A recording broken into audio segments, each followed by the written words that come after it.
ഇതാണ് കേരളം മുഴുവൻ ഞെട്ടുന്ന വാർത്ത. മന്ത്രിസഭാ വാർഷികം, ജില്ലതോറും 7 ദിവസത്തെ മേള തിങ്കളാഴ്ച കാസർഗോട്ട് നിന്നാരംഭിക്കുകയാണ്. 1 മാസത്തിലേറെ നീണ്ടു നിൽക്കുന്ന പിണറായി വിജയന്റെ മാമാങ്കം കേരളമാകെ കത്തുമ്പോൾ, കേരളമാകെ നീറിപ്പുകയുമ്പോൾ, കേരളമാകെ പട്ടിണി കൊണ്ട് ഇല്ലാതെയാകുമ്പോൾ, നിങ്ങൾക്കറിയാലോ ആശാസമരം 70 ദിവസം, 71ാമത്തെ ദിവസമാണ്. ആ പട്ടിണി സമരം 32ാമത്തെ ദിവസമാണ്. അങ്ങനെ ഈ ഒരുപക്ഷെ ഇത് ഇന്ത്യയുടെ ചരിത്രത്തിൽ സ്ത്രീകളുടെ ഇത്തരത്തിലുള്ള സഹന സമരം നിങ്ങളുടെ ഓർമ്മയിലുണ്ടോ?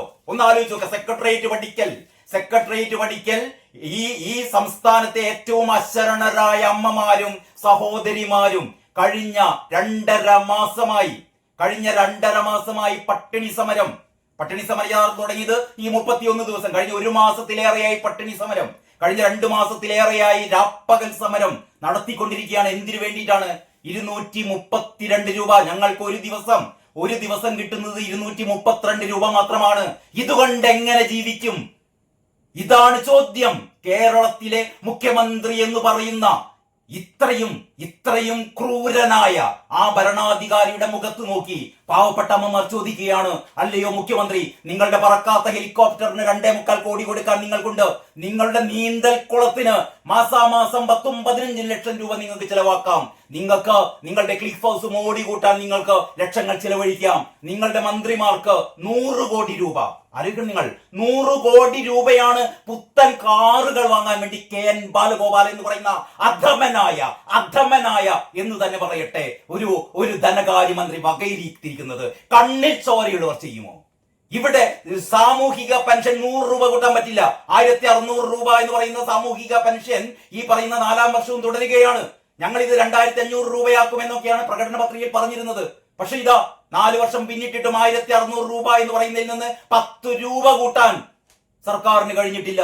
3 മാസത്തെ പെൻഷൻ കുടിശ്ശികയായി കിടക്കുകയാണ്. കെട്ടിട നിർമ്മാണ തൊഴിലാളികൾ പോലുള്ള ഈ ക്ഷേമനിധി പെൻഷനുകൾ 1.5-2 വർഷമായി മുടങ്ങിക്കിടക്കുകയാണ്. കോടികളാണ് വക മാറ്റി ചെലവഴിച്ചിരിക്കുന്നത്.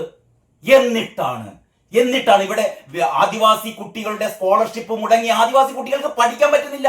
ആദിവാസി കുട്ടികൾ പഠനം നിർത്തുന്നു. പാചക തൊഴിലാളികൾക്ക് പണം കൊടുക്കുന്നില്ല. കർഷക തൊഴിലാളികളാകെ അവരുടെ നെല്ലിന്റെ പൈസ കൊടുക്കുന്നില്ല. ആശുപത്രികളിൽ മരുന്നില്ല. ഡയാലിസിസ് രോഗികൾ മരിച്ചുകൊണ്ടിരിക്കുന്നു. സിവിൽ സപ്ലൈസിൽ കോടികൾ വിതരണക്കാർക്ക് കൊടുക്കാൻ ബാക്കി കിടക്കുന്നു. എണ്ണി പറഞ്ഞാൽ കേരളം ഇതുപോലെ മുടിഞ്ഞു പോയൊരു കാലം കേരളത്തിന്റെ ചരിത്രത്തിൽ ഉണ്ടായിട്ടില്ല. എന്നിട്ട് അപ്പോഴാണ് ബാലഗോപാൽ പറയുന്നത് മന്ത്രിമാർക്ക് പറക്കാൻ 100 കോടിയുടെ കാറുകൾ, പുത്തൻ കാറുകൾ വേണം. ഇനി 1 വർഷമേ ബാക്കിയുള്ളൂ. ഇനി 1 വർഷം കൂടിയേ ബാക്കിയുള്ളൂ പിണറായി സർക്കാരിന്റെ ഈ 2ാം വട്ട പിണറായി സർക്കാരിന്. അങ്ങനെയുള്ള ഒരവസ്ഥയിൽ ഇതുകൂടി പിണറായി സർക്കാരിന്റെ 4ാം വാർഷികം, ജില്ലതോറും 7 ദിവസത്തെ മേളയാണ് കൂട്ടരെ വരുന്നത്. ഓരോ ജില്ലയിലും 14 ജില്ലകളിലും ഓരോ ജില്ലയിലും 7 ദിവസം നീണ്ടു നിൽക്കുന്ന മേള. ഈ മേള എന്തിന്? ആർക്ക്? 232 രൂപ ഒരു ദിവസം വേതനം കിട്ടുന്ന ആശയോട് പറയുന്നു, ആശ അത് മതി, ഒരു ദിവസം നിങ്ങൾക്ക് 232 രൂപ മതി. പക്ഷെ ഞങ്ങളുടെ മുഖ്യമന്ത്രിയുടെ വാഴ്ത്തുപാട്ടുകൾ ഇതാ നിങ്ങൾ കേൾക്കാൻ പോകുന്നു. നിങ്ങൾ അതുകൊണ്ട് പണ്ട് സീരിയാജ് പറഞ്ഞ പോലെ ആ കോൾമയർ കൊള്ളാം, നിങ്ങൾക്ക് കോൾമയർ കൊള്ളാം എന്ന് പറയുകയാണ്. ആശമാരോട് പറയുകയാണ്, നിങ്ങൾ ബേജാറാവണ്ട, നിങ്ങൾ പട്ടിണി കിടക്കണ്ട. നിങ്ങൾ പട്ടിണി കിടക്കുമ്പോഴും നിങ്ങൾക്ക് എന്താ കാണാൻ പോകുന്നത് അറിയോ? ഇതാ നാളെ മുതൽ കേരളത്തിലെ മുക്കും മൂലകളിലും പിണറായി തമ്പുരാന്റെ ചിരിയാണ് നിങ്ങൾ കാണാൻ പോകുന്നത്. ഹോർഡിങ്ങുകൾ വെക്കുകയാണ്. ഏറ്റവും വലിയ ഹോർഡിങ്ങുകൾ 20 കോടി രൂപയാണത്രേ കൊടുത്തിരിക്കുന്നത്. കേരളം മുഴുവൻ പിണറായി വിജയൻ ചിരിക്കുന്ന പിണറായി വിജയനെ കാണാം. പട്ടിണി കിടക്കുന്ന മക്കളോട് അമ്മമാർ പറയണം, മക്കളെ അതാ പിണറായി തമ്പുരാൻ ചിരിക്കുന്ന പിണറായി തമ്പുരാനെ നോക്കി നിന്നാൽ നിങ്ങളുടെ പട്ടിണി മാറുമെന്ന് ആശാവർക്കർമാർ അവരുടെ മക്കളോട് നാളെ പറയും. മക്കളെ, വിശക്കുന്നോ വിശക്കുന്നോ മക്കളെ നോക്കൂ, പിണറായി തമ്പുരാൻ ചിരിക്കുന്നു, ചിരിക്കുന്ന പിണറായി തമ്പുരാൻ നോക്കൂ, അപ്പോൾ നിങ്ങളുടെ വിശപ്പ് മാറും എന്ന് ആശകൾ പറയുന്ന ഒരു കാലത്തേക്കാണ് നമ്മൾ പോകുന്നത്. അല്ലെങ്കിൽ ആശമാരെ കൊണ്ട് അങ്ങനെ പറയിപ്പിക്കുന്ന ഒരു കാലത്തേക്കാണ് നമ്മൾ പോകുന്നത്. അപ്പൊ നാളെ മുതൽ സംഭവിക്കാൻ പോകുന്ന കേരളത്തില് ഇതുപോലെ നെറികെട്ട, ഇതുപോലെ ഇതിന് വിശേഷിപ്പിക്കാൻ എനിക്ക് വാക്കുകളില്ല. ഇതാണ് മനോരമ ഉള്ളിലെ പേജിൽ ഇങ്ങനെ പറയുന്നത്. അതായത് 100 കോടിയുടെ ആഘോഷം, 100 കോടിയുടെ ആഘോഷം. മറ്റൊരു പത്രവും ഇത് രേഖപ്പെടുത്തിയിട്ടില്ല, പക്ഷെ മനോരമ ഉള്ളിൽ രേഖപ്പെടുത്തുന്നു. എന്തുകൊണ്ട്? ഇത് മനോരമയുടെ 1-ാം പേജിൽ, അല്ലെങ്കിൽ എല്ലാ പത്രങ്ങളുടെയും 1-ാം പേജിൽ അച്ചടിച്ചു വരേണ്ടതാണ്, അച്ചടിച്ചു വരേണ്ടതാണ്. ഇതാണ് വാർത്ത, ഇതാണ് കേരളം കാണേണ്ട വാർത്ത. 100 കോടി രൂപ. നിങ്ങൾക്കൊരു കണക്കറിയോ?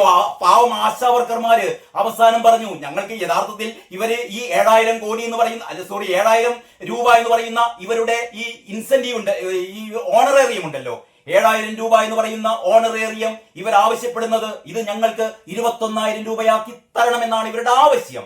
പക്ഷെ ഇവർ അവസാനം ഇവർ ഗതികെട്ടിട്ട് ഇവർ പറയുന്ന അതൊരു 10,000 രൂപ തന്നെങ്കിലും ഒന്ന് ആദ്യമാക്കി തരൂ, എന്നിട്ട് പിന്നെ നിങ്ങൾ കമ്മിറ്റിയൊക്കെ വെച്ചോ, പിന്നെ നിങ്ങൾ കമ്മിറ്റിയൊക്കെ വെച്ചോ, പക്ഷെ ഞങ്ങൾക്ക് ഈ 7000 എന്ന് പറയുന്നത് തൽക്കാലം നിങ്ങൾ 10,000 ആക്കിത്താ. അങ്ങനെ 10,000 ആക്കണമെങ്കിൽ ഒരു മാസം 3000 രൂപ, ഒരു മാസം 3000 രൂപ തന്നെയെങ്കിലും കൂട്ടിത്തരൂ എന്ന് ആശാവർക്കർമാർ പറയുമ്പോൾ 26,125 ആശമാരാണ് കേരളത്തിലുള്ളത്. ഇവിടെ സമരം ചെയ്യുന്നത് 400 പേരാണ്, 500 പേരാണ്, 200 പേരാണ്, അല്ലെങ്കിൽ 100 പേരാണ്, 50 പേരാണ്, അല്ലെങ്കിൽ ഈ മിനിയും ബിന്ദുവും കുറച്ച് ആളുകളും മാത്രമാണ് എന്നൊക്കെ പരിഹസിക്കാം നിങ്ങൾക്ക്. പക്ഷേ ഇവർ സമരം ചെയ്യുന്നത് ഇവർക്ക് വേണ്ടി മാത്രമല്ല, ഞങ്ങൾ SUCA-ക്കാർക്ക് മാത്രം വേണ്ടി നടത്തുന്ന സമരമല്ലത്. ഇവർ നടത്തുന്ന സമരം എന്ന് പറഞ്ഞാൽ കേരളത്തിലെ 26,125 ആശമാർക്ക് വേണ്ടിയുള്ള സമരമാണ്. ഈ നമ്മുടെ ഒരു പടുമരം ഉണ്ടല്ലോ, പടുമരത്തിന്റെ നേതൃത്വത്തിലുള്ള തൊഴിലാളി യൂണിയനുകൾക്ക് വേണ്ടിയിട്ട്, അതല്ലെങ്കിൽ മറ്റൊരു ചന്ദ്രശേഖരനുണ്ടല്ലോ, ഈ പിണറായിന്റെ കാല് നിൽക്കുന്ന അത്തരത്തിലുള്ള ആൾക്കാരുടെ കൂടെയുള്ള ആശാവർക്കർമാർക്കും വേണ്ടി തന്നെയാണ് ഇവർ സമരം ചെയ്യുന്നത്. അങ്ങനെ സമരം ചെയ്യുന്ന ഈ ആശാവർക്കർമാർക്ക് അവർക്ക് 232 രൂപ മതി. ഒരു 3000 രൂപ, 7000 എന്ന് പറയുന്നത് ഒരു 10,000 ആക്കാൻ കൂടി ഇവർക്ക് പറ്റില്ല. നിങ്ങളൊന്ന് ആലോചിക്കണം. 2014 ഇത് പറയുന്ന, ഇതിനെ ന്യായീകരിക്കുന്ന, പിണറായി വിജയന്റെ ഈ ക്രൂരതയെ ന്യായീകരിക്കുന്ന ഒരുപാട് അന്തം കമ്മികളുണ്ട്. ഈ അന്തം കമ്മികളോട് എനിക്ക് ഒറ്റ കാര്യമാണ് ചോദിക്കാനുള്ളത്. 2014 ഡിസംബർ മാസം 8-ാം തീയതി അന്ന് ഭരിക്കുന്നത് പിണറായി വിജയനല്ല, അന്ന് ഭരിക്കുന്നത് ഉമ്മൻചാണ്ടിയാണ്. ഉമ്മൻചാണ്ടി ഭരിക്കുന്ന കാലത്ത് നിങ്ങളുടെ പടുമരം ഈ നിയമസഭയിൽ ഒരു സബ്മിഷൻ ഉന്നയിച്ചിരുന്നു. എന്താണെന്നറിയോ? ആശാവർക്കർമാരുടെ ഈ ഓണറേറിയം 10,000 രൂപയാക്കണം. 2014 പടുമരം ആവശ്യപ്പെട്ടതാണ്. ഇവിടെ ആശാവർക്കർമാരുടെ ഓണറേറിയം 10,000 രൂപയാക്കി തരണം എന്ന് 2014 ആവശ്യപ്പെട്ടതാണ് കേട്ടോ.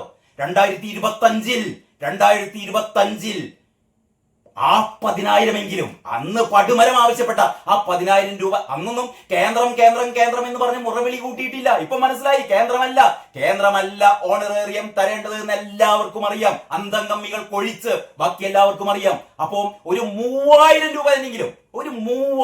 രൂപ തന്നെങ്കിലും കൂട്ടിത്തരൂ എന്ന് ആശമാര് പറയുമ്പോൾ, അങ്ങനെയാണ് ഒരു 3,000 രൂപ ഇവർക്ക് കൂട്ടിക്കൊടുത്താൽ എന്താണ് ഒരു കൊല്ലം, ഒരു വർഷം 26,125 ആശമാർക്ക് ഒരു മാസം 3,000 രൂപ വീതം കൂട്ടിക്കൊടുത്താൽ ഒരു വർഷം നിങ്ങൾക്ക് വേണ്ടത് 100 കോടിയിൽ താഴെ രൂപ മാത്രമാണ്. എന്ന് പറഞ്ഞാൽ നിങ്ങൾക്ക് മന്ത്രിമാർക്ക് പുത്തൻ കാറുകൾ വാങ്ങേണ്ട 100 കോടി ഈ ആശമാർക്ക് കൊടുത്തു കഴിഞ്ഞാൽ ഈ പാവങ്ങൾ ഇവർ തൽക്കാലം ഇവരുടെ സമരം തീരും. തൽക്കാലം ഇവർക്ക് ഒരു ചെറിയൊരു ആശ്വാസമായി. പക്ഷെ കൊടുക്കില്ല. ഞങ്ങൾ ആശമാർ പട്ടിണി കിടന്ന് ചത്താലും, ഈ സമരം ചെയ്യുന്ന 400 ആശമാർ നടു റോഡിൽ പട്ടിണി കിടന്ന് ചത്താലും പിണറായി വിജയനും വീണ ജോർജും ചില്ലി കാശ് കൊടുക്കില്ല. ഇതാണ് ധാർഷ്ട്യം, ഇതാണ് ക്രൂരത, ഇതാണ് നടന്നുകൊണ്ടിരിക്കുന്നത്. ഇങ്ങനെ ഇരിക്കവെയാണ് 100 കോടിയുടെ ആഘോഷം നടത്താൻ പോകുന്നു. നിങ്ങൾ ഞെട്ടിയില്ലേ? 100 കോടി വെച്ചിട്ട് ഈ പിണറായി സർക്കാർ, ഞാൻ നേരത്തെ പറഞ്ഞ പോലെ ആശുപത്രിയിൽ മരുന്നില്ല, സിവിൽ സപ്ലൈസിൽ സാധനങ്ങളില്ല, പാചക തൊഴിലാളികൾ കൊടുക്കാൻ പൈസയില്ല, കുട്ടികൾക്ക് സ്കോളർഷിപ്പിന് പൈസയില്ല, ചികിത്സക്ക് പൈസയില്ല, ആകെ ആകെ സംസ്ഥാനം കടക്കണിയിൽ മുട്ടി നിൽക്കുമ്പോൾ 6 ലക്ഷം കോടിയോളം പൊതുകടം വർദ്ധിച്ചുകൊണ്ടിരിക്കുമ്പോ 100 കോടി എന്തിനെന്നറിയോ? പിണറായി വിജയന്റെ വൃത്തികെട്ട മുഖം, ആ വൃത്തികെട്ട ചിരി, ആ വൃത്തികെട്ട കൊലച്ചിരി നാട് നീളെ പ്രദർശിപ്പിക്കാൻ. ഒന്നും തോന്നുന്നില്ല നിങ്ങൾക്ക്? ഈ മനുഷ്യന്റെ ചിത്രം, ഈ മനുഷ്യന്റെ കൂറ്റൻ ഹോർഡിങ്ങുകൾ നാളെ മുതൽ നമ്മുടെ തെരുവീതികളിൽ നിറയുകയാണ്. ഇതിനു വേണ്ടിയിട്ടാണ് 20 കോടി, ഇതിനു വേണ്ടി 20 കോടി. പിന്നെ കഴിഞ്ഞ തവണയൊക്കെ നടത്തിയ പോലെ കേരളീയം, നവകേരള, ആകെ ഇല്ലാത്തത് ഈ നവകേരള ബസ് എന്ന് പറയുന്ന ദുസ്സഹനം പിടിച്ചൊരു ബസ് ഉണ്ടായിരുന്നല്ലോ. AK ബാലൻ ഈ കാഴ്ച ബംഗ്ലാവിൽ കൊണ്ടുവെക്കണം എന്നൊക്കെ പറഞ്ഞ നമ്മുടെ AK ബാലൻ എന്ന് പറഞ്ഞിരുന്നു. ആ ബസ് ഇപ്പൊ ഇവിടെ ഉണ്ട് എന്ന് പോലും നമുക്കറിയില്ല. അങ്ങനെ ബസ്സിന്റെ കെട്ടുകാഴ്ചയൊക്കെ പോയി. ഇപ്പോ അതിനു പകരം എന്റെ കേരളം എന്ന് പറയുന്ന, ശരിക്കും എന്റെ കേരളം എന്ന് കേൾക്കുമ്പോൾ നമ്മുടെ മനസ്സിൽ പണ്ട് രവീന്ദ്രന്റെ ആ മനോഹരമായ ഒരു ഏഷ്യാനെറ്റൊക്കെ സംപ്രേഷണം ചെയ്ത ഒരു കേരളത്തിന്റെ തനത് ജീവിതം ഒപ്പിയെടുത്ത ആ ഒരു ആകർഷകമായ പരമ്പരയാണ് മനസ്സിൽ വരുന്നത് കേട്ടോ. ആ പരമ്പരയെ പോലും തച്ചുടച്ചുകൊണ്ട് എന്റെ കേരളം എന്ന പേരിൽ ഒരു ഭീമൻ തട്ടിപ്പ് പരിപാടി പിണറായി വിജയൻ തുടങ്ങാൻ വേണ്ടി പോവുകയാണ്. നമ്മുടെ പൈസ എടുത്തിട്ട്, ഇത് നമ്മുടെ പൈസ. പിണറായി വിജയൻ തറവാട്ടിൽ നിന്ന് കൊണ്ടുവന്ന പൈസയല്ല, പിണറായി വിജയൻ തറവാട്ടിൽ നിന്ന് കൊണ്ടുവന്ന പൈസയല്ല. എന്റെയും നിങ്ങളുടെയും നികുതി കാശെടുത്തിട്ട് 100 കോടി രൂപക്കാണ് ഈ മാമങ്കം നടത്താൻ പോകുന്നത്. ആർക്ക് വേണ്ടിയിട്ടാണ്? വരാനിരിക്കുന്ന പൊതു തെരഞ്ഞെടുപ്പിൽ, വരാനിരിക്കുന്ന 2026 നിയമസഭാ തെരഞ്ഞെടുപ്പിൽ, അല്ലെങ്കിൽ അതിനു മുമ്പ് നടക്കാൻ പോകുന്ന പഞ്ചായത്ത് തെരഞ്ഞെടുപ്പിൽ LDFന് ഇടതുപക്ഷ മുന്നണിക്കുള്ള പ്രചരണ മാമാങ്കമാണ് നമ്മുടെ ചെലവിൽ ഇതാ നാളെ മുതൽ നടത്താൻ പോകുന്നത്. ആർക്കും ഒരു പ്രശ്നമില്ലേ? ആശാവർക്കേഴ്സിന് 232 രൂപ മതി, 10 പൈസ കൂട്ടാൻ പറ്റില്ല, പൈസ ഇല്ല. പക്ഷേ മുഖ്യമന്ത്രിയുടെ ചിരിക്കുന്ന മുഖം, വലിയ കൂറ്റൻ ബോർഡുകൾ, 500 എണ്ണം, 500 അല്ല, ഇതൊരു 5000 10,000 ആയി മാറും. നിങ്ങൾ നോക്കിക്കോ, വരുന്ന ഒരു മാസത്തിനുള്ളിൽ കേരളത്തിന്റെ എല്ലാ തെരുവുകളിലും ഈ മനുഷ്യൻ കൊലച്ചിരിയുമായിരിക്കുന്നു കാണും. കേരളം ആകെ എന്താ പറയാ, രോമാഞ്ച കഞ്ചുകമണിയും. അതൊന്നുമല്ല, എന്റെ മനസ്സിൽ പണ്ട് സീതിയാജി പറഞ്ഞ ആ വാക്കേ വരുന്നുള്ളൂ. ആ വാക്കിന്റെ പകുതിയല്ല ഞാൻ പറയുന്നത്, ആ വാക്കിന്റെ മുഴുവനാണ് ഞാൻ പറയുന്നത്. കോൾമയർ കൊള്ളും ജനങ്ങൾ മുഴുവൻ എന്നാണ് ഇവർ മനസ്സിലാക്കിയത്. അതാണ് വാർത്ത. 100 കോടിയുടെ ആഘോഷം എന്താണെന്നറിയോ? പന്തലിന് മാത്രം 42 കോടി. ഒരു ജില്ലയിലെ ശീതീകരണ പന്തലിന് 3 കോടി, 14 ജില്ലയിലും കൂടി 42 കോടിയുടെ ശീതീകരണ പന്തൽ. 71 ദിവസമായി നമ്മുടെ അമ്മമാരും സഹോദരിമാരും ഈ പൊരിവെയിലിൽ ചുട്ടുകൊള്ളുന്ന വെയിലിൽ സെക്രട്ടേറിയറ്റ് പഠിക്കൽ ഇവരെന്ത് ചെയ്യുന്നു അറിയോ? ഇവർ സമരം ചെയ്യുകയാണ്. അവരുടെ മുഖത്തേക്ക് കാർക്കിച്ച് തുപ്പുകയാണ് പിണറായി സർക്കാർ. ഇവരും ഇവരുടെ ചിങ്കിടികൾക്കും ഒരു ജില്ലയില് ഈ സമ്മേളനം നടത്താൻ, ഇത്തരത്തിലുള്ള മാമാങ്കം നടത്താൻ, ഒരു ജില്ലയിൽ 3 കോടിയുടെ പന്തൽ, 42 കോടി ശീതീകരണ പന്തലിന് മാത്രം 42 കോടി നിർമ്മാണ ചുമതല ഊരാളുങ്കൽ സൊസൈറ്റിയുടെ കീഴിലുള്ള സ്ഥാപനത്തിന്, ഊരാളുങ്കൽ സൊസൈറ്റിക്ക് കൂടിയല്ല, അതിന്റെ കീഴിലുള്ള ഒരു ഇത്തരത്തിലുള്ള ഒരു സ്ഥാപനത്തിന്. അതിനാണ് ഈ പന്തലിന്റെ ചുമതലയത്രേ. സാക്കിർ ഹുസൈന്റെ സ്പെഷ്യൽ സ്റ്റോറിയാണ്, പേര് വെച്ചെഴുതിയ സ്പെഷ്യൽ സ്റ്റോറിയാണ് ഇത്. വെറുതെ കണാകുണ എഴുതിയ സ്റ്റോറി അല്ല ഇത്, തട്ടിക്കൂട്ടി ഉണ്ടാക്കിയ സ്റ്റോറി അല്ല. പേര് വെച്ചിട്ട് സാക്കിർ ഹുസൈൻ പേര് വെച്ചെഴുതിയ സ്റ്റോറി. സംസ്ഥാന മന്ത്രിസഭയുടെ 4ാം വാർഷികം ആഘോഷിക്കാൻ സർക്കാർ 100 കോടിയിലേറെ രൂപ ചെലവിടും. 100 കോടിയുടെ കണക്കാണ് ഇപ്പോഴുള്ളത്.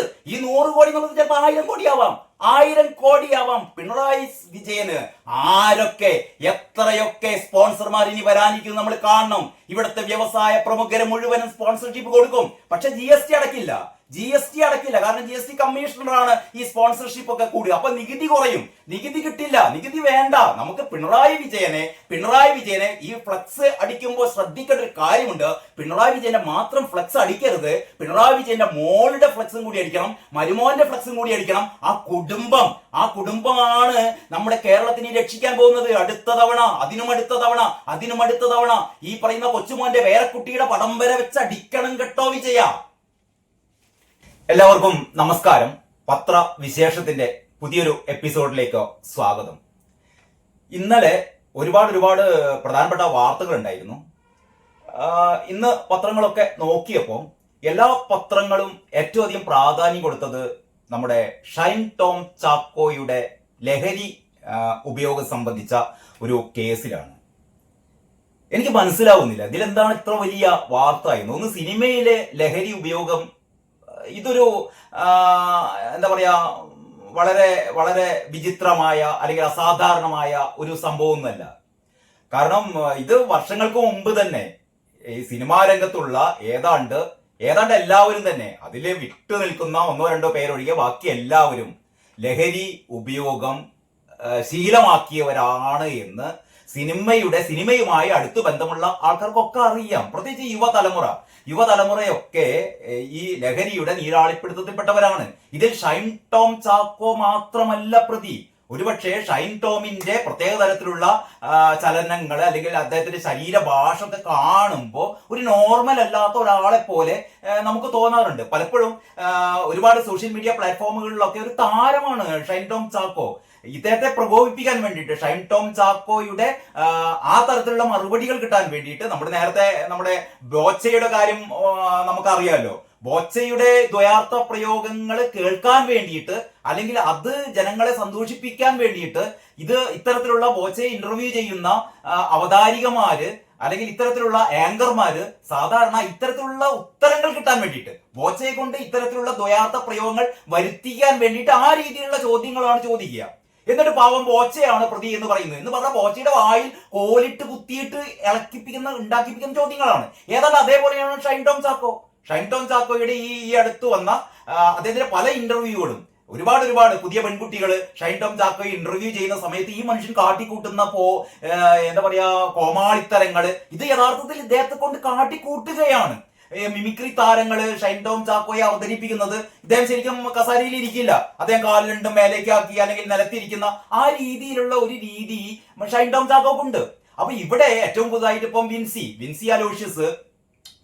അലോഷ്യസിനെ കുറിച്ച് ഷൈൻ ടോം ചാക്കോ പറയുന്നെന്ന് പറഞ്ഞാൽ ഇതൊരു ഈഗോ കോംപ്ലക്സ് ആണ്, ഒരു ഈഗോ പ്രശ്നമാണ് ഈ വിൻസിക്കുള്ളത്, അല്ലെങ്കിൽ പ്രത്യേകിച്ച് അങ്ങനത്തെ പ്രശ്നങ്ങളൊന്നും ഇല്ല എന്ന് പറയുന്നു. ഇപ്പൊ ഷൈൻ ടോം ചാക്കോ അവസാനം ഇന്ന് എന്താ പറയാ പോലീസിന് മുമ്പിൽ കഴിഞ്ഞ ദിവസം ഹാജരായി അദ്ദേഹത്തിന്റെ എതിരെ കേസെടുത്തു.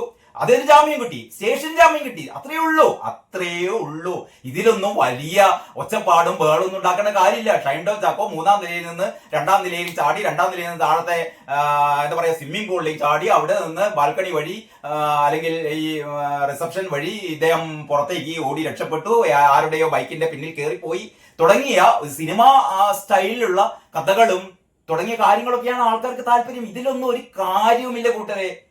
ഷൈൻ ടോം ചാക്കോ ഒക്കെ പറഞ്ഞിട്ട് എല്ലാ പ്രധാന നടന്മാരും ലഹരി ഉപയോഗിക്കുന്നവരാണ് എന്ന് പറഞ്ഞു. ഇതിലെന്താ എന്നെ മാത്രം ഇങ്ങനെ ടാർഗറ്റ് ചെയ്യേണ്ട കാര്യം? എന്ത്? സിനിമാ മേഖലയിൽ ബഹുഭൂരിപക്ഷം ആളുകളും ലഹരി ഉപയോഗിക്കുന്നവരാണ്. ലഹരി അടിമകളാണെന്ന് ഞാൻ പറയുന്നില്ല കേട്ടോ, ലഹരിക്ക് അടിമകളൊന്നുമല്ല, ലഹരി ഉപയോഗിക്കുന്നവരാണ്.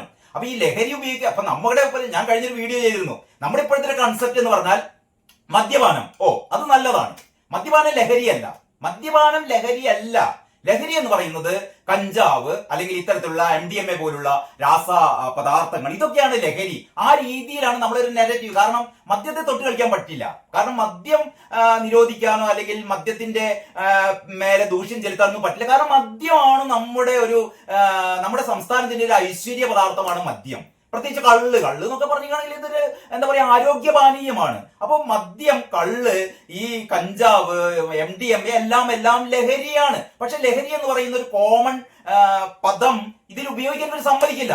കള്ളും മദ്യവും വിദേശ നിർമ്മിത മദ്യമൊക്കെ മാറ്റിവെക്കും. അത് നമ്മുടെ സാധനം, അത് കഴിക്കുന്നതിന് പ്രത്യേകിച്ച് കുഴപ്പമില്ല. പക്ഷെ കഞ്ചാവ് തൊടാൻ പാടില്ല, MDMA തൊടാൻ പാടില്ല. ഇവിടെയാണ് നമ്മുടെ സിനിമാ മേഖലയിൽ ഇതിനൊന്നും ഒരു അതിർവരമ്പുകളുമില്ല. കാരണം സിനിമാ മേഖല അങ്ങനെയാണ്. അതിന് നമുക്കൊരു വിശുദ്ധിയുടെ നിറന്ന് ചാർത്തി കൊടുക്കേണ്ട കാര്യമില്ല. കള്ളപ്പണക്കാരുടെ കേന്ദ്രമാണ്. ഇത്തരത്തിലുള്ള ബ്ലാക്ക് മണി വൈറ്റ് മണി ആക്കുന്നവരുടെ കേന്ദ്രമാണ്. ലഹരി ഒഴുകുന്ന കേന്ദ്രമാണ്. ഇതൊക്കെ ഏതാണ്ട് എല്ലാവരും അംഗീകരിച്ചതാണ്. ഇത് ഇന്നത്തെ പ്രധാന പ്രശ്നമൊന്നുമല്ല. ഇന്നലെകളിലും മെനയാന്നും ഇതിനു മുമ്പും ഒക്കെ സിനിമ അങ്ങനെയാണ്. ഇപ്പൊ പുതിയ കാലത്തിനനുസരിച്ച് ഇതിന്റെ ഒരു വേഗത കൂടി, അത്ര മാത്രമേ ഉള്ളൂ. അപ്പൊ ഞാൻ പറഞ്ഞുകൊണ്ട് വന്നത്, ഇന്നിറങ്ങിയ എല്ലാ പത്രങ്ങളും, ഇപ്പം മലയാള മനോരമയുടെ ഒരു വീഡിയോ ഞാൻ നേരത്തെ ചെയ്തിരുന്നു. ജസ്റ്റ് ഒരു തലക്കെട്ട് വെച്ച് മാത്രം അതല്ല ചെയ്തത്. ഇപ്പൊ മലയാള മനോരമയുടെ ഇന്നിറങ്ങിയ മലയാള മനോരമയുടെ മെയിൻ സ്റ്റോറി എന്ന് പറയുന്നത് ലഹരി ഉപയോഗം സമ്മതിച്ച നടനെ അറസ്റ്റ് ചെയ്തു ജാമ്യത്തിൽ വിട്ടു. ലഹരി ഉപയോഗിച്ച ഷൈൻ ടോംസ് ഒക്കെ പറഞ്ഞു ഞാൻ ലഹരി ഉപയോഗിച്ചിട്ടുണ്ട്. ഇതെല്ലാവർക്കും അറിയുന്ന കാര്യമാണ്. അദ്ദേഹത്തെ അറസ്റ്റ് ചെയ്ത് വിട്ടു. ഇനി ഇതാ ചോദ്യം ചെയ്യാൻ പോകുന്നു. ചാടിയ ഷൈൻ കൂട്ടിലായി. കൂട്ടിലായിട്ടൊന്നുമില്ല. കൂട്ടിലാക്കാൻ പറ്റില്ല. വേറൊന്ന് നമ്മള് ഈ എന്താ പറയാ, കഴിഞ്ഞ ഒരു വർഷത്തിനുള്ളിൽ നമ്മുടെ സിനിമാ രംഗത്തെ പ്രഗത്ഭ സംവിധായകരും നടന്മാരും ഉൾപ്പെടെ എത്ര പേരെയാണ് ലൈംഗിക പീഡന ആരോപണത്തിന്റെ പേരില് കേസുകൾ എടുത്ത്. എന്നിട്ട് എന്തായി ആർക്കൊക്കെ എതിരെ? പ്രശസ്ത സംവിധായകര്, പ്രശസ്ത നടന്മാര്, ഇവർക്കൊക്കെ എതിരെ ഏതാണ്ട് 10-40ഓളം കേസുകൾ എടുത്തു. 10-12 ഏറ്റവും പ്രമുഖരായ ആൾക്കാർക്കൊക്കെ എതിരെ കേസെടുത്തു. അവസാനം എന്ത് സംഭവിച്ചു? ഒന്നും സംഭവിച്ചില്ല. ഇതൊന്നും എവിടെ എത്തില്ല. കാരണം ഏറ്റവും പ്രധാനപ്പെട്ട മാലാപാർവതി കഴിഞ്ഞ ദിവസം പറഞ്ഞ ഒരു കാര്യം, ഇപ്പൊ രഞ്ജിതയൊക്കെ മാലാപാർവതിക്കെതിരെ ഒരുപാട് ആരോപണങ്ങളിലേക്കാണ്. ഈ ഷൈന്റെ കാര്യത്തിൽ തന്നെ മാലാപാർവതി പറഞ്ഞു, ഇതിലൊന്നും ഈ രീതിയിലല്ല പ്രതികരിക്കേണ്ടത്. ഞാൻ ചോദിക്കട്ടെ, ഇപ്പൊ വിൻസി അലോഷ്യസ് എന്ന് പറഞ്ഞ ഒരു പുതുമുഖ നടി എന്ന് തന്നെ പറയട്ടെ. കാരണം ആ കുട്ടി അവാർഡൊക്കെ നേടിയ വ്യക്തിയാണ്, നല്ല അഭിനയിക്കുന്ന ആളൊക്കെയാണ്. പക്ഷെ പുതിയതായി രംഗത്ത് വന്ന വിൻസി അലോഷ്യസ് ഇങ്ങനെ ഒരു സംഭവം ഉണ്ടാവുമ്പോൾ ഇവരാദ്യം ഫേസ്ബുക്കിൽ ഇടുന്നു, ഇൻസ്റ്റയിൽ ഇടുന്നു, അത് കഴിഞ്ഞ് അമ്മക്ക് പരാതി കൊടുക്കുന്നു, അത് കഴിഞ്ഞ് ഫെഫ്കക്ക് പരാതി കൊടുക്കുന്നു, അത് കഴിഞ്ഞ് മറ്റ് ഇന്റേണൽ ഇവരുടെ ഒരു കമ്മിറ്റിക്ക് പരാതി കൊടുക്കും. സിനിമ ഇവര് അഭിനയിച്ചുകൊണ്ടിരിക്കുന്ന സൂത്രവാക്യം അങ്ങനെ എന്തോ പറഞ്ഞ സിനിമയുടെ അണിയറ പ്രവർത്തകർക്ക് പരാതി കൊടുക്കുന്നു. ഇതൊന്നും അല്ലല്ലോ ചെയ്യേണ്ടത്. ഞാൻ ചോദിക്കട്ടെ, വിൻസി അലോഷ്യസിന് നേരെ ഒരു ലൈംഗിക അതിക്രമം ഉണ്ടായാൽ എന്താ ചെയ്യേണ്ടത്? വിൻസി അലോഷ്യസ് പോട്ടെ, ഇവിടുത്തെ ഒരു പെൺകുട്ടിക്ക് നേരെ ഒരു ലൈംഗിക അതിക്രമം ഉണ്ടായാൽ എന്താ ചെയ്യേണ്ടത്? അതിനാണ് ഇവിടുത്തെ പോലീസ്. ഇവർക്ക് പോലീസ് സ്റ്റേഷനിൽ ഇവർ കംപ്ലൈന്റ് രജിസ്റ്റർ ചെയ്യേണ്ടതാണ്. ഇന്നേവരെ ഇതുവരെ ചെയ്തിട്ടില്ല. വിൻസി അലോഷ്യസ് പറയുന്നത് എനിക്ക് അതിൽ താല്പര്യമില്ല. എനിക്ക് ഞാൻ ആർക്കെതിരെയാണോ പരാതി കൊടുത്തത് അയാളുടെ പേര് വരെ എനിക്ക് പറയാൻ എന്താ പറയാ താല്പര്യമില്ല എന്ന് പറയുന്നു. പിന്നെ എന്ത് പരാതിയാണ്? അതാണ് നമ്മുടെ മാലാപാർവതി പറഞ്ഞത്. ചില കാര്യങ്ങളൊക്കെ നമ്മള് എല്ലാറ്റിനും കയറി അടിക്കാൻ പോയാൽ ഇത് നടക്കില്ല. കാരണം കാലം മാറി. ഇങ്ങനെയുള്ള പല ആൾക്കാരെയും നമ്മൾ നേരിടേണ്ടത് എല്ലാവരും ഇങ്ങനെ അടിച്ചുകൊണ്ട് നേരിടാൻ പറ്റില്ല. വളരെ തന്ത്രപരമായി നേരിടേണ്ടതാണ്. അപ്പം ഞാൻ മാലാപാർവതിയുടെ കാര്യം വെച്ചിട്ട് ഞാൻ വേറൊരു വീഡിയോ ചെയ്യുന്നുണ്ട്. അതിലേക്ക് ഞാൻ കൂടുതൽ കടക്കുന്നില്ല. അപ്പൊ ഞാൻ പറഞ്ഞുകൊണ്ട് വരുന്നത്, ചാടിയ ഷൈൻ കൂട്ടിലായി എന്നൊക്കെ പറഞ്ഞിട്ട് മലയാള മനോരമയെ മാത്രമല്ല ഞാൻ കുറ്റപ്പെടുത്തുന്നത്. മലയാള മനോരമയുടെ ഏറ്റവും പ്രധാനപ്പെട്ട സ്റ്റോറി ഇതാണ്. അത് കഴിഞ്ഞിട്ട് ഇതിന്റെ മറ്റു കഥകൾ ഉള്ളിലെ പേജിലുണ്ട്. ഇനി നമുക്ക് കേരള കൗമുദി എടുത്തു കഴിഞ്ഞാൽ, കേരള കൗമുദി ഇപ്പൊ എങ്ങനെയാ കൊടുത്തു നോക്കട്ടെ. കേരള കൗമുദിയും മെയിൻ സ്റ്റോറി അത് തന്നെയാണ്. ലഹരി ഉപയോഗം സമ്മതിച്ചു, ഷൈൻ ടോം അറസ്റ്റിൽ. ലഹരി വസ്തുവുമായി പിടിക്കാത്തതിനാൽ ജാമ്യത്തിൽ വിട്ടു. കേസിൽ ഒന്നാം പ്രതിയാണ്. നഖം, മുടി ഇവയൊക്കെ പരിശോധനയ്ക്ക് പോകുന്നു. വിഷ്ണു ദാമോദറിന്റെ സ്റ്റോറിയാണ്. ഒന്നും സംഭവിക്കാൻ പോകുന്നില്ല. പിന്നീട് മാതൃഭൂമിയുടെ സ്റ്റോറി ഇതാണ്. ലഹരി ബന്ധം സമ്മതിച്ച് ഷൈൻ. എന്തോ ഭയങ്കര സംഭവം. ലഹരി ബന്ധം സമ്മതിച്ച് ഷൈൻ. എല്ലാവർക്കും അറിയുന്നല്ലേ ഷൈൻ ലഹരി ഉപയോഗിക്കുന്നുണ്ട്. ഷൈൻ പറഞ്ഞാൽ ലഹരി ഉപയോഗിക്കുന്നുണ്ട്. ഞാൻ മാത്രമല്ല, സിനിമയിലെ മിക്കവാറും ആൾക്കാരൊക്കെ ലഹരി ഉപയോഗിക്കുന്നുണ്ട് എന്ന് പറഞ്ഞു. ഇതാ തിളക്കം മങ്ങി. കാരണം അങ്ങനെയാണല്ലോ ഈ ലഹരി വിരുദ്ധ ഒരു ക്യാമ്പയിനോ ഷൈനിങ് ആ രീതിയിൽ എന്തോരാണ് പേരൊക്കെ ഇട്ടതാണെന്ന് എനിക്ക് തോന്നുന്നത്. അതുകൊണ്ടാണ് തിളക്കം മങ്ങി. ഷൈൻ ടോം ചാക്കോ അറസ്റ്റിൽ, ജാമ്യത്തിൽ വിട്ടു. തിങ്കളാഴ്ച വീണ്ടും ചോദ്യം ചെയ്യലിന് ഹാജരാകും. ചുമത്തിയിരിക്കുന്നത് ചെറിയ കുറ്റങ്ങൾ ചുമത്താനേ പറ്റുള്ളൂ. അല്ലാതെ ഷൈൻ ടോം ചാക്കോ ഇവിടെ ലഹരി വിൽപ്പന നടത്തിയെന്നോ ഷൈൻ ടോം ചാക്കോയിൽ നിന്ന് ഒരുപാട് ലഹരി വസ്തുക്കൾ ഇത്തരത്തിൽ പിടിച്ചെടുത്തു എന്നൊന്നും നമുക്ക് അങ്ങനെയുള്ളൊരു തെളിവില്ല, ഒന്നുമില്ല. ഇത് വിൻസി അലോഷ്യസ് പറയുന്നു ഇയാള് ഏതൊരു സിനിമയുടെ സെറ്റിൽ ലഹരി ഉപയോഗിക്കുന്നതായി കണ്ടു എന്ന്. അതിപ്പോ ലഹരി ആണോ എന്ന് തന്നെ അറിയില്ല. ഇതിനൊക്കെ എന്ത് തെളിവാണുള്ളത്? അപ്പൊ അങ്ങനെ മാതൃഭൂമിയും ഈ രീതിയിൽ ഭയങ്കരമായിട്ട് ഒരു ഹൈപ്പ് കൊടുത്തും കണ്ട് ഹെഡിങ് കൊടുത്തു. ഇനി മാധ്യമം അതേപോലെ തന്നെ ലഹരി കേസിൽ കടുപ്പിച്ച് പോലീസ്. ഷൈൻ ടോം ചാക്കോ അറസ്റ്റിൽ, ജാമ്യം എന്നൊക്കെ പറഞ്ഞിട്ട് മേലെ ഒരു പേജിന്റെ ഒരു 1/3 മുകളിൽ മുഴുവനും അത് തന്നെയാണ് മാധ്യമത്തിന്റെയും. ഇനി നമ്മള് ദേശാഭിമാനി എങ്ങനെയാണപ്പോ? ദേശാഭിമാനി അത് ടോപ്പ് മെയിൻ സ്റ്റോറി അല്ല. മെയിൻ സ്റ്റോറി അവരുടെ രാഷ്ട്രീയ താല്പര്യം അനുസരിച്ച് വേറൊരു സാധനമുണ്ട്. മുസ്ലിം ക്രൈസ്തവ മുനമ്പ ഭൂമി തർക്കം മുസ്ലിം ക്രൈസ്തവ പ്രശ്നമല്ല. കാരണം മുസ്ലിങ്ങളെയും ക്രിസ്ത്യാനികളെയും ഒക്കെ കയ്യിലെടുക്കാൻ വേണ്ടിയിട്ടുള്ള ഒരു തന്ത്രത്തിന്റെ ഭാഗമായിട്ടുള്ള ഒരു മാനിപ്പുലേറ്റഡ് സ്റ്റോറി. അവർ കിടക്കട്ടെ. ഷൈൻ ടോം ചാക്കോ അറസ്റ്റിൽ, ഇതാണ് ടോപ്പ് ബാർ എന്ന് പറയുന്നത്. അപ്പൊ ഞാനിവിടെ എല്ലാ പത്രങ്ങളും ഇങ്ങനെ ഷൈൻ ടോം ചാക്കോയുടെ ഒരു കാര്യം എടുത്ത് അവതരിപ്പിക്കുമ്പോൾ ഏറ്റവും പ്രധാനപ്പെട്ട ചില വാർത്തകൾ, ഞെട്ടിപ്പിക്കുന്ന ചില വാർത്തകൾ, പല പത്രങ്ങളും അത് കൈകൊണ്ട് തൊട്ടിട്ടില്ല, പല പത്രങ്ങളും കൈകൊണ്ട് തൊട്ടിട്ടില്ല. പക്ഷെ മലയാള മനോരമ ആ വാർത്ത ഉള്ളിൽ കൊടുത്തിട്ടുണ്ട്. പക്ഷെ മാതൃഭൂമി ഒന്നും അത് വാർത്ത മാതൃഭൂമിയിലില്ല, മറ്റു പത്രങ്ങളിലൊന്നും ആ രീതിയിൽ കണ്ടില്ല. ഒരു പക്ഷേ ഇന്നത്തെ ഞെട്ടിപ്പിക്കുന്ന വാർത്ത എന്ന് പറഞ്ഞാൽ ജാക്കറ്റ് പേജായിട്ട് ഇറക്കേണ്ട, അല്ലെങ്കിൽ ഏറ്റവും വലിയ ഇന്നേ വരെ എഴുതിയ ഏറ്റവും വലിയ തലക്കെട്ടിൽ കൊടുക്കേണ്ട വാർത്തയാണ് മനോരമ ഇത് 7ാം പേജിൽ കൊടുത്തിട്ടുണ്ട്. എല്ലാവരും കാണുന്നുണ്ട് എന്ന് വിചാരിക്കുന്നു. ആ വാർത്ത ഇങ്ങനെയാണ്: സംസ്ഥാന മന്ത്രിസഭയുടെ 4ാം വാർഷികം ആഘോഷിക്കാൻ സർക്കാർ 100 കോടിയിലേറെ രൂപ ചെലവിടും. നാളെ കാസർഗോഡ് ആരംഭിച്ച് മെയ് 23-ന് തിരുവനന്തപുരത്ത് അവസാനിക്കുന്ന വിധമാണ് എല്ലാ ജില്ലയിലും എന്റെ കേരളം എന്ന പേരിൽ 7 ദിവസത്തെ പ്രദർശന വിപണന മേളകൾ സംഘടിപ്പിച്ചിരിക്കുന്നത്. പ്രദർശന വിപണന മേളകൾ എന്ത് പ്രദർശിപ്പിക്കാനാടോ വിജയ എന്നാണ് ഇവിടുത്തെ ജനങ്ങൾ ചോദിക്കുന്നത്. നീയൊക്കെ എന്ത് മണ്ണാങ്കട്ടയാണ് പ്രദർശിപ്പിക്കാൻ പോകുന്നത്? ഇവിടെ പട്ടിണി കിടക്കുന്ന ഈ ആശാവർക്കർമാരെയാണോ പ്രദർശിപ്പിക്കാൻ പോകുന്നത്? സ്കോളർഷിപ്പ് കിട്ടാതെ പഠനം മുടങ്ങിപ്പോയ ആദിവാസി കുട്ടികളെയാണോ പ്രദർശിപ്പിക്കാൻ പോകുന്നത്? ചികിത്സ കിട്ടാതെ മരിക്കുന്ന മെഡിക്കൽ കോളേജിലെ ഈ രോഗികളെയാണോ പ്രദർശിപ്പിക്കാൻ വേണ്ടി പോകുന്നത്? കൃഷി ചെയ്യാനാവാതെ, നെല്ലിന്റെ സംഭരണ വില കിട്ടാതെ കൃഷി ചെയ്യാനാവാത്ത കർഷകരുടെ വേദനയാണോ പ്രദർശിപ്പിക്കാൻ വേണ്ടി പോകുന്നത്? എന്താ പ്രദർശിപ്പിക്കാൻ വേണ്ടി പോകുന്നത്? ഇതല്ലാതെ പിന്നെ എന്താ കേരളം? എന്താണ് കേരളത്തിലുള്ളത്? ഇതൊക്കെ പ്രദർശിപ്പിക്കാനാണ് ഈ കൂറ്റൻ പന്തൽ ഒരുങ്ങുന്നത്. ശീതീകരണ പന്തൽ, ശീതീകരിച്ച ജർമ്മൻ ഹാങ്ങറുകളാണ്, അതാണ് അതിന്റെ പേര് കേട്ടോ, കൂറ്റൻ പന്തലുകൾ പരിപാടികൾക്കായി നിർമ്മിക്കുന്നത്. ഇവയുൾപ്പെടെ അടിസ്ഥാന സൗകര്യങ്ങൾ ഒരുക്കുന്നതിന് ചുമതല ഊരാളുങ്കൽ ലേബർ സൊസൈറ്റിയുടെ കീഴിലുള്ള കൊല്ലം ചവറയിലെ Indian Institute of Infrastructure and Construction ആണ്. അതായത് IIIC എന്നാണ് ആ നിർമ്മാണ കമ്പനിയുടെ പേര്. ഇതിനായി ഓരോ ജില്ലയിലും കിഫ്ബി 3 കോടി രൂപ വീതം IIICക്ക് നൽകും. കിഫ്ബി ഓരോ ജില്ലയിലും 3 കോടി രൂപ വീതം നൽകും എന്ന് പറഞ്ഞാൽ 3 × 14 = 42 കോടി കിഫ്ബി അങ്ങോട്ട് നൽകും. കിഫ്ബിക്ക് ആരാ പൈസ കൊടുക്കുക?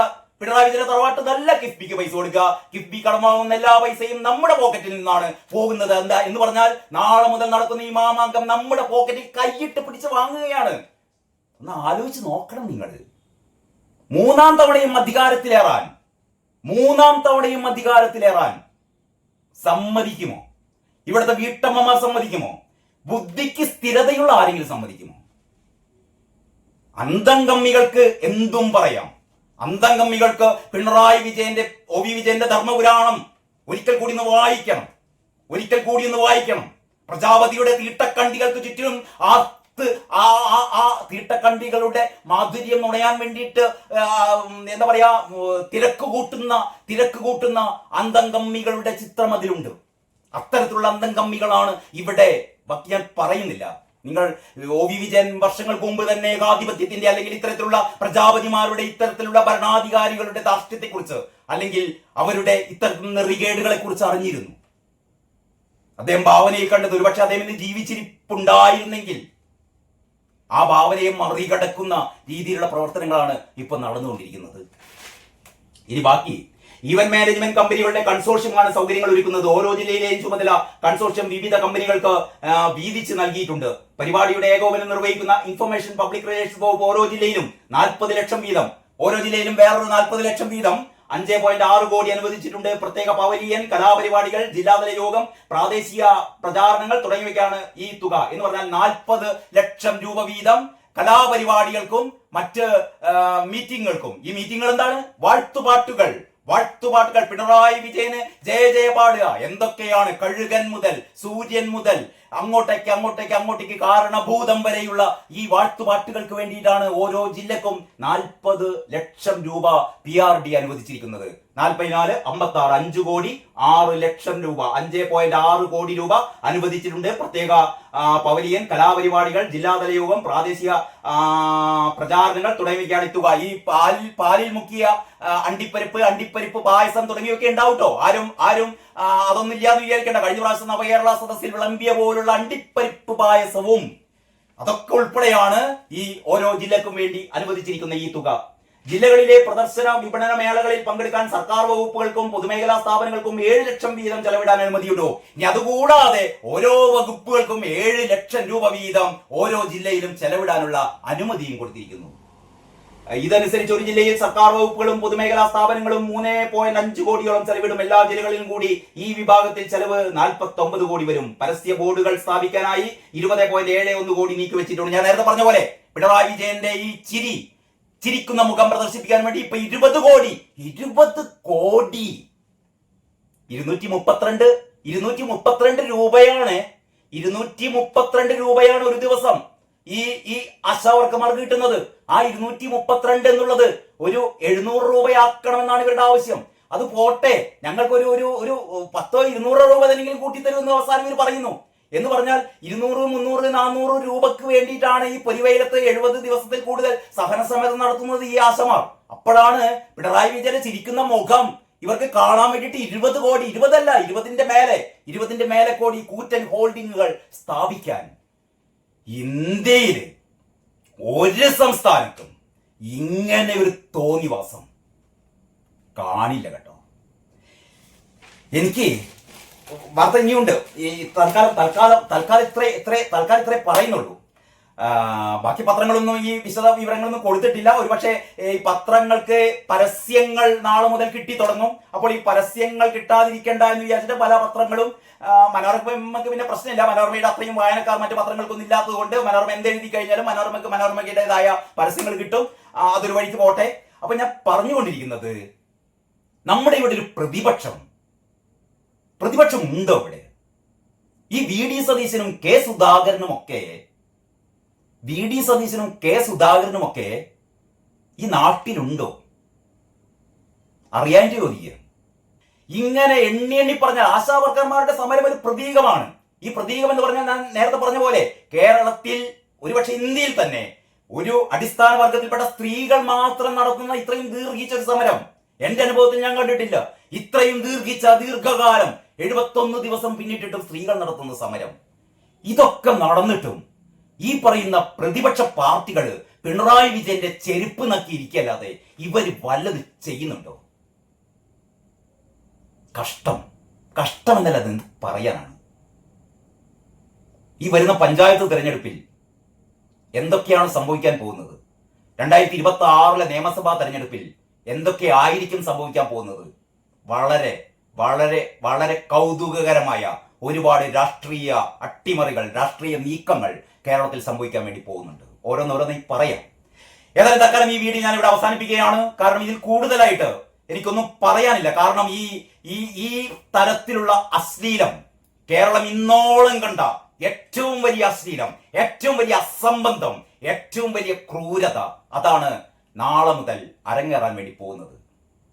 യൂത്ത് കോൺഗ്രസുകാർ കരിങ്കൊടിയുമായി ഇറങ്ങിയാൽ പഴയ രക്ഷാപ്രവർത്തനം ആരംഭിക്കും എന്നൊരു മുന്നറിയിപ്പ് കൂടി ഞാൻ തരികയാണ്. തലപൊട്ടി ചോരയൊഴുകേണ്ട. പിണറായി വിജയൻ പറയും, ഞാനൊന്നുമേ കണ്ടിട്ടില്ല, ഞാൻ അറിഞ്ഞിട്ടില്ല, കണ്ടിട്ടില്ല. പക്ഷെ അടി പൊട്ടും, തല പൊട്ടും, പലരുടെയും ജീവൻ പോകും. എന്നാലും പിണറായി വിജയൻ ചിരിക്കും. നാട് മുഴുവൻ പിണറായി വിജയൻ ചിരിക്കുന്ന ഈ ഹോർഡിങ്ങുകൾ നിറയും. അങ്ങനെ അത് കണ്ട് നമ്മൾ ആനന്ദ തുന്തിലതരാകാം, ആനന്ദ നിർഭരരായി നമുക്ക് ഇനിയുള്ള കാലം ജീവിക്കാം എന്ന് ഒരിക്കൽ കൂടി ആവർത്തിച്ചുകൊണ്ട് ഞാൻ ഈ വീഡിയോ ഇവിടെ അവസാനിപ്പിക്കുകയാണ്. എല്ലാവർക്കും നന്ദി, നമസ്കാരം.